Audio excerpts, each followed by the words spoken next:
Boris Johnson fez declarações que foram lidas como declarações de louco quando ele disse que aos ingleses que era para se preparar a perder os seus próprios queridos, ou seja, sem fechar nada, sem tomar medidas preventivas da um ponto de vista público, disse se preparar a perder os seus queridos, portanto a morrer, e isso chocou a opinião pública mundial, che cominciarono a chiamare Boris Johnson del louco, né?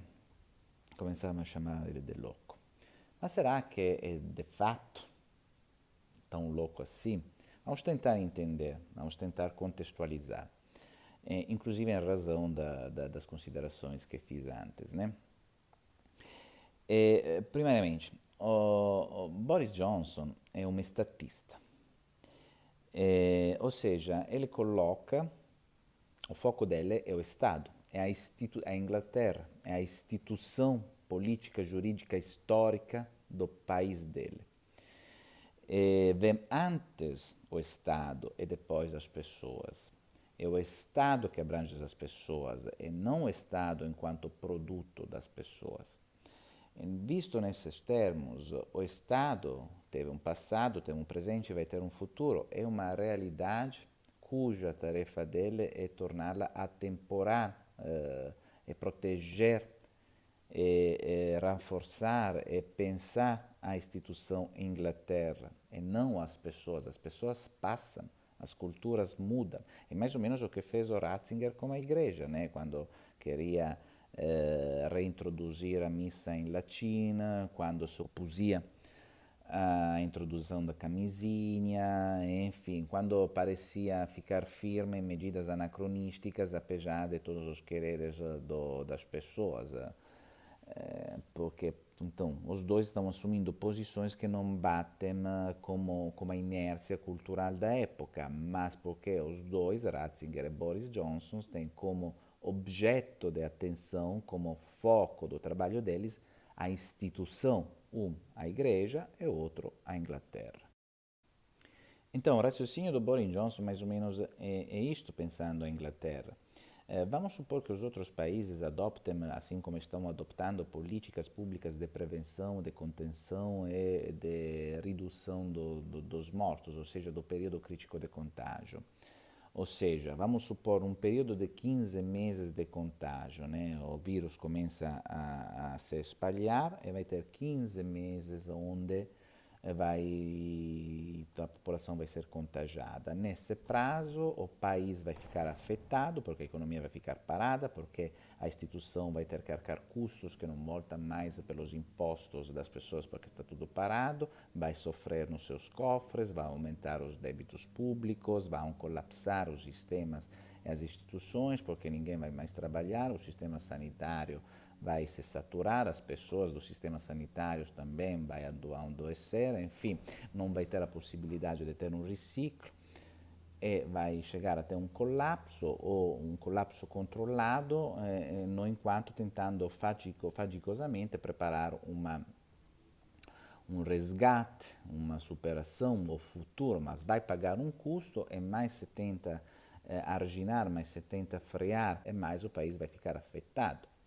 Diferentemente, se o país, ao invés do que agonizar por 15 meses antes do que começar, vamos supor, a recuperação, agonizar em 2 meses e chegar ao colapso em 2 meses, depois imediatamente pode voltar, né? Uma vez que foram mortos todos os que têm que morrer e todos os outros foram imunes, então vai poder começar a se resgatar, a se recuperar, a voltar para cima. E a Inglaterra, enquanto vai já ser imune, porque vai ter deixado morrer todos os que eram para morrer, vai ser muito mais para frente de todos os outros países, permitindo que dominem mais uma vez o mundo. Então, de um ponto de vista estratégico e tático, sacrificar as pessoas para o bem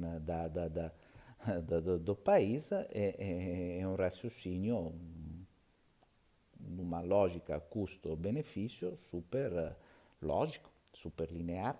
Se depois formos considerar, enfim, que o Boris Johnson também é um formado em história, tem um mestrado em história antiga medieval, portanto ele tem essa visão da processualidade histórica da administração política, né? Mas se nós vamos pensar que até ontem se morria, né?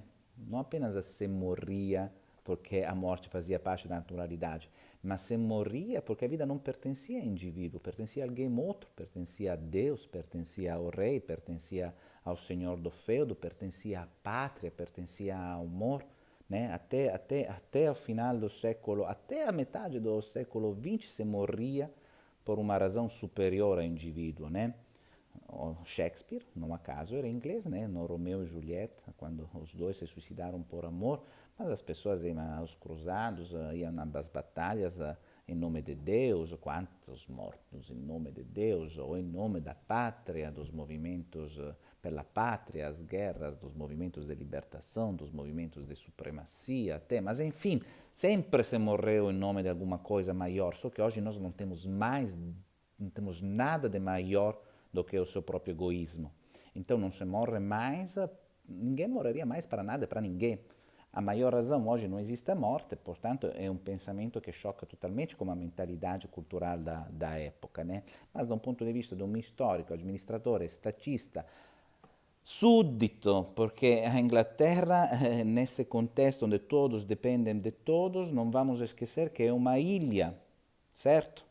Ou seja, eles estão acostumados a ver todos os outros como os outros e a contar apenas sobre eles mesmos. Eles têm uma cultura da autossuficiência, da autorreferencialidade, eles têm uma cultura da cultura ao culto da autonomia, eles têm que fazer frente sozinhos a respeito de todo mundo, de todos, porque do mar de fora, sendo uma ilha, podem vir só perigos. Por isso, a grande pulsão à colonização dos ingleses, né? Para criar reservas, para ter mercados, fontes, recursos capazes de sustentar a ilha, né? Sem contar sobre ninguém. Então, olha como tudo se encaixa. Então, uma ilha é uma monarquia, né? O Oscar Wilde dizia que sobreviveriam apenas 4 reis na história, que são 4 reis do baralho e o rei inglês. Ou seja, uma monarquia tem um rei tem súditos, e os súditos são do rei. Se pode morrer para o rei, entende? Diferente de uma mentalidade democrática, claro, é uma democracia parlamentar, blá blá blá blá blá blá blá, mas enfim, da um ponto de vista da cultura da preservação e da propagação e da perpetração das instituições do Estado, a Inglaterra é uma monarquia, é uma ilha. O Boris Johnson é um histórico, é um estatista, saiu como um pensamento talvez não muito bem planejado a respeito do zeitgeist da época, da nossa cultura, mas é coerente. Inclusive é coerente com uma filosofia inglesa, que é uma filosofia que não existe, porque é uma filosofia pragmática, lógica, descritiva, não tem nenhuma capacidade de abstrair, vocês não conhecem, não tem nenhum filósofo, que filósofo tem Hume, tipo, não tem filósofos capazes de abstrair. A filosofia inglesa é uma filosofia descritiva, então, portanto, para eles é pragmática. A mesma língua inglesa é uma língua pragmática que se desenvolveu nos barcos, nos navios, porque sendo milhas tinham que solcar os mares, né? E nos barcos ou você fala pouco, rápido e sem nenhuma hipótese de mal-entendido, ou você morre ou alguém ao teu lado morre. Portanto, não tem como se perder em muitas abstrações, em muitos pensamentos, é para serem práticos. E praticamente, mas se morrem todos imediatamente na Inglaterra, os que têm que morrer, vão sobrar apenas os que imunes já não poderiam dar a volta para cima, tornando a Inglaterra o país, mais uma vez, mais forte do mundo.